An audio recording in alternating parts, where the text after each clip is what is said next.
Hey, welcome to Planet Hex. I'm Andrew Horn. This is a show where I talk about a lot of VHS tapes, a lot of retro and cult media, comics, games, music, the right in life, and a lot more. I am the author of a book called VHS Ate My Brain. This is a revised edition that came out last year, 2023, and the sequel, VHS Ate My Brain 2, The Revenge, is out soon. On this video, I'm going to talk about the lore of horror VHS.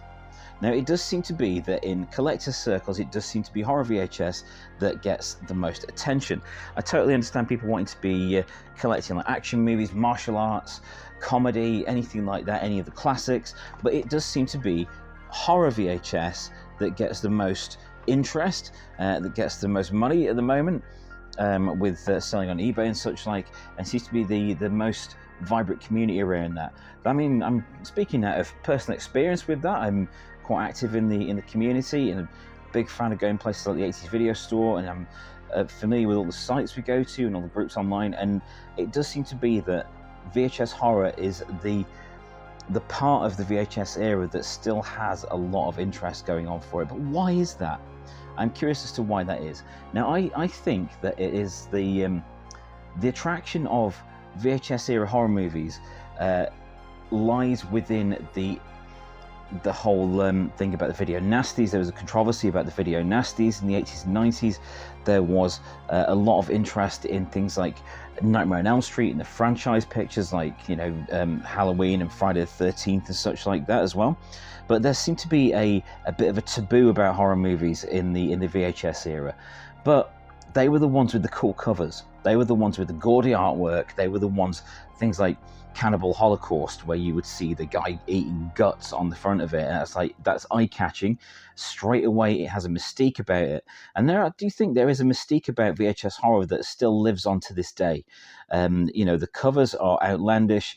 The films are often quite outlandish. Even the bad ones have a lot of entertainment value in them because they're just so crazy. It was a very strange era for films, and things got creative, things got crazy, things got extreme in a lot of cases. When you look at the movies by like Lucio Fulci or Ruggero Deodato, you've got like all the cannibal movies, the zombie movies, that sort of thing, where they didn't cut away when it was a gore scene. They showed it in full, very red colour. And it does seem to be there is still a very large-scale interest in these tapes. There are different schools of thoughts with it. With like VHS horror, a lot of collectors will want it to complete a set, to complete a series, or they collect a label, or they want an actor, or they want a specific series. But there's a lot going on with these collectors, and a lot of reasons that people will be into this. But I do find it interesting that it does seem to be holding its own even now, even over things like sci-fi or classics. You know, you hear talk about Back to the Future tapes going for a fortune when they really don't all that often. Occasionally, tapes will go for a lot of money, but it does seem to be the horror tapes that are still fetishized and really sought after by collectors. And I do think there is an element of the taboo about it because these things were seen as wrong or damaging to society. There's a lot more damaging things out there now than horror movies, believe me. But I do think that they tapped into a very specific vein of interest in terms of film. With, you know, directors, people may want to collect directors, say Wes Craven, Tobe Hooper, anything like that. But there is something about them that still has this mystique and this power, and that you are watching something forbidden when you see that grainy image of, admittedly often lackluster special effects, but they are made better by that grainy image and by the low resolution of the image. It seems like you're watching something forbidden and secret and dark and potentially dangerous. Even with something, you know, I showed you Demons 1 and 2, even with stuff that's quite as silly and, you know, splattery as these, you still get that buzz of watching something that's maybe you shouldn't be seeing. And a lot of us saw these sometimes we were too young to see them. Yeah, I admit I saw a lot of these things when I was really too young, but I did have an understanding of the special effects and how these things were made, so it didn't really freak me out. It more gave me like a technical understanding of how these things are presented on screen rather than, oh my god, someone's getting their head ripped off. It was more a case of, I can see the edit there where the real person's head has been edited there's been an edit there where you see the real person's head become the dummy head, and it's the dummy head being torn off a mannequin or something like that. But there is something about these that still holds a lot of magic. If you look on the back of these, how could you not have an interest in stuff that's got these goopy, gloopy monsters all over them? And that was the thing with so many of these movies. There was a hook. There was a hook. Say with like Nightmare on Elm Street, you would have the hook of Freddy Krueger, and how was he going to off the characters this time with the crazy dream sequences and such like. But there is this mystique about it that I've spent a lot of time writing about it in VHS Ate My Brain, VHS Ate My Brain Revised Edition, and now VHS Ate My Brain 2. Also, the VHS Ate My Brain column that I created that is still running in Scream Magazine, Scream Horror Magazine. I'm not writing it anymore, but it's still running. There is an interest in these things that has transcended the lifespan of these films. And we're at a point now where there is so much content around that many collectors like myself are turning more increasingly towards older films, older series, older ways of collecting. I'm feeling a bit jaded with streaming at the moment. It's just, there's too much going on. So I'll be on YouTube, of course. I love you guys. I love everyone that watches these videos, and I love the VHS community on here. And it is a really vibrant VHS community.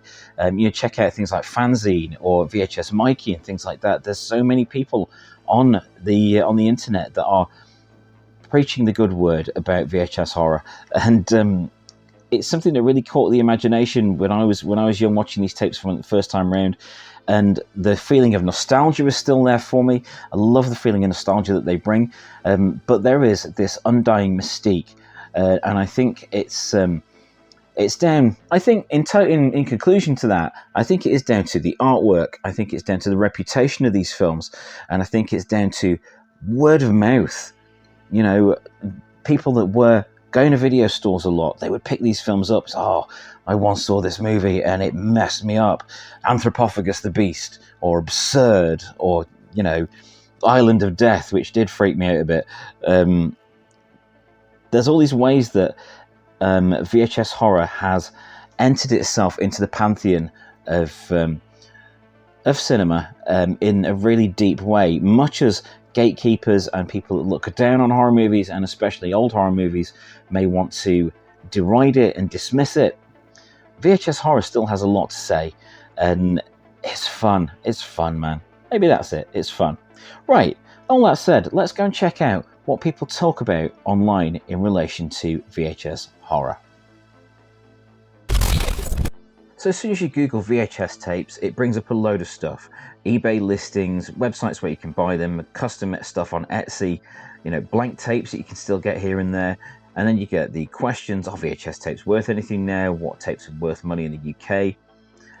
You can get a load of stuff on like Oxfam straight away. On the Oxfam listings page there, VHS tapes on the Oxfam online shop. You've got Day of the Dead and They Live. Straight away, they're advertising horror tapes. There's a bunch of stuff talking about what things are worth and what to collect and how to do that, the history of tapes and things like that.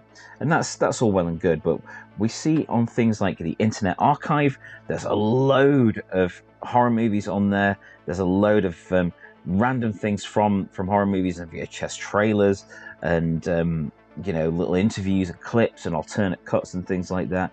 If you can look on Viva VHS, there's a load of stuff about.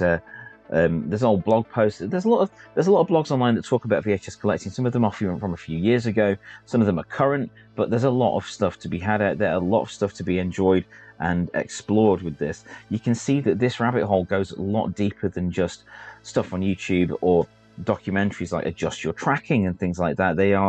We are all over the world. VHS collectors, VHS enthusiasts are all over the world, and a lot of us have a lot of horror tapes. It just seems to be the natural thing for us. Speaking of which, you do need to watch Adjust Your Tracking. I don't know where my copy is. My copy is down there somewhere.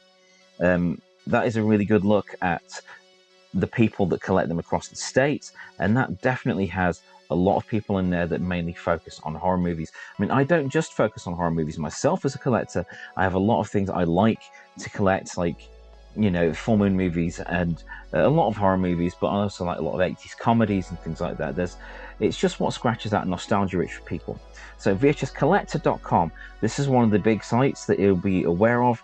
There's a bunch of information and updates on there about collecting and what tapes are sought after.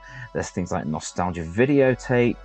At nostalgiavideo.net, it sells a lot of like stickers and colored tapes and things. There's a lot of pieces like this over on Memory Lab about digitizing VHS tapes, and a lot of companies that offer that.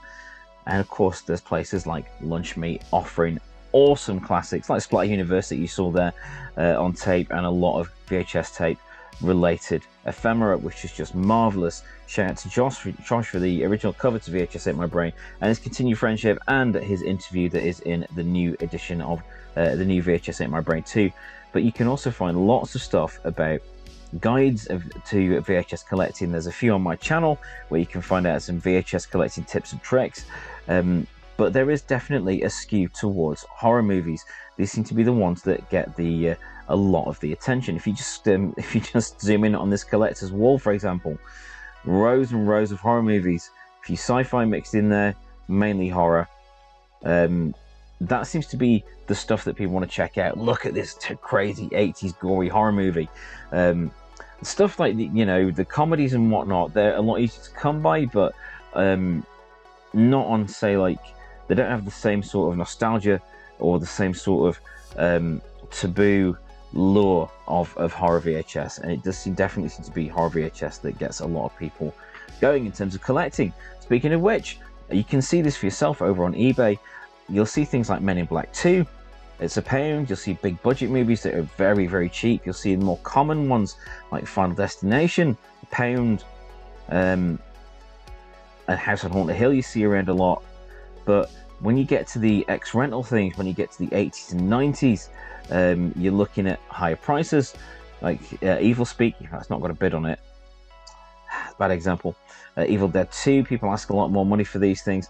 $32.50 for the Beyond, Lucio Fulci movie, which has a great ending. What a nihilistic and gut-punching ending the Beyond has. I love that. You can see that there's definitely a market for these things, definitely a market for VHS tapes, and oh, I've got that one.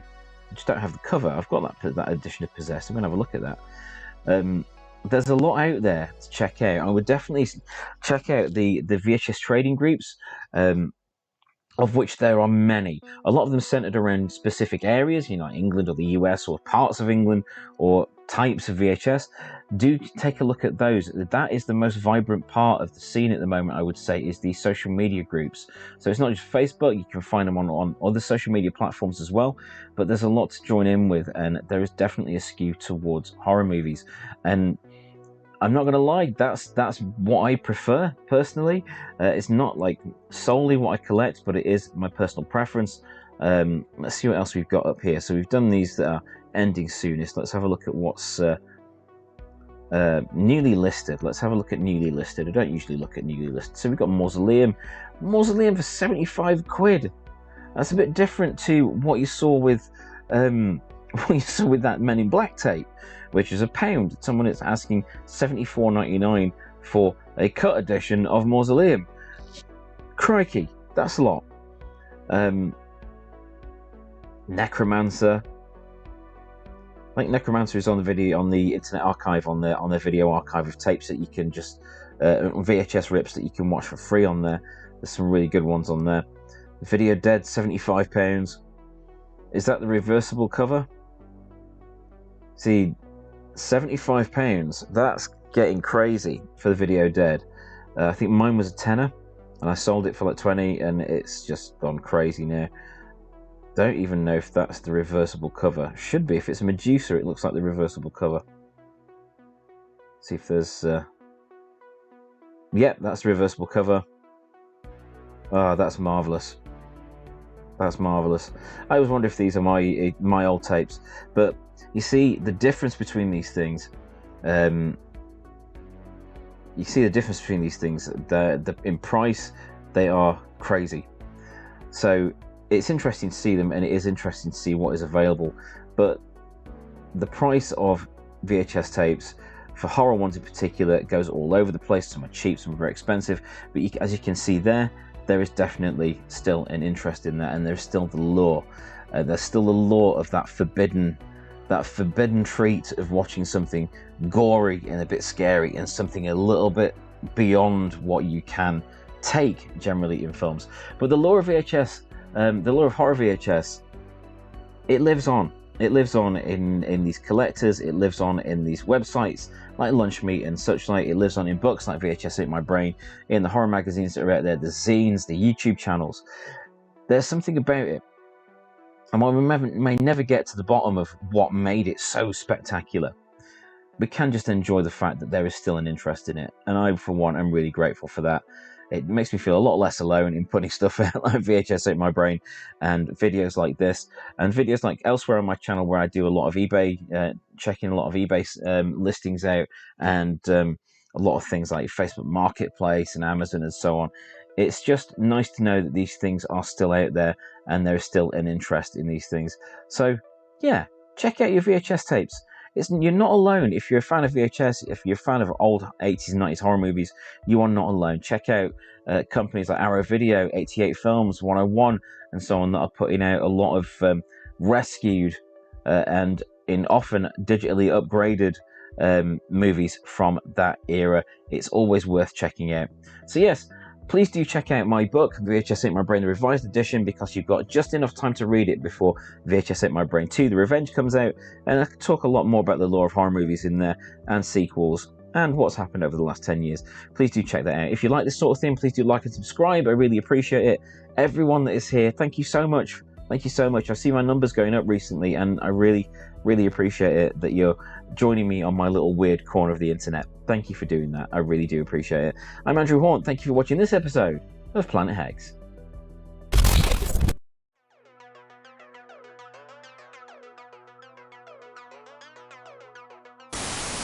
Hey, I'm Andrew Horn. In 2014, I put out a book called VHS Ate My Brain, all about collecting VHS tapes and appreciating its dead format and the weird stuff that it brought to pop culture, and what's happened in the last 10 years in terms of the scene, collecting VHS and people's awareness and perception of it. And I love sequels, so guess what? It's tape time again.